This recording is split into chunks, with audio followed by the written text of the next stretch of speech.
En quelques années, Raphaël Quenard s'est imposé comme un acteur très apprécié du cinéma français.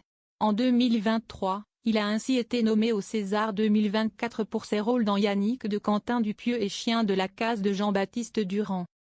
Ce second film lui a d'ailleurs permis de remporter le César de la meilleure révélation masculine. Si Raphaël Quenard est désormais un acteur accompli, il s'est récemment lancé dans la littérature.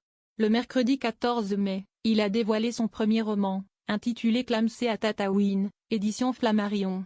Un ouvrage dont il est venu parler 2 jours plus tard, sur le plateau de Quotidien sur TMC.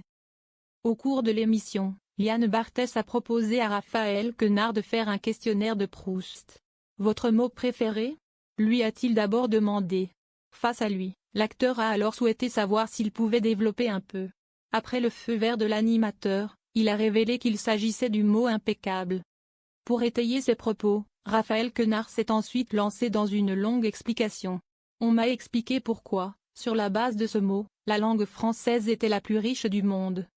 Et on m'a expliqué qu'au sein de plus de 5000 langues et dialectes, la langue française était une des seules où on pouvait mettre l'accent tonique où on voulait, sur n'importe quelle syllabe, et qu'on continue à nous comprendre, d'où la richesse des mots d'élocution, a-t-il affirmé.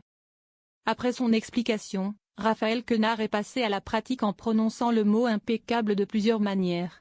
Suite à cette démonstration, Liane Barthès a cependant semblé perdre patience. « Mais tu comptes développer surtout ?» a-t-il demandé en montrant ses fiches. Finalement, l'acteur a tenté de répondre plus rapidement.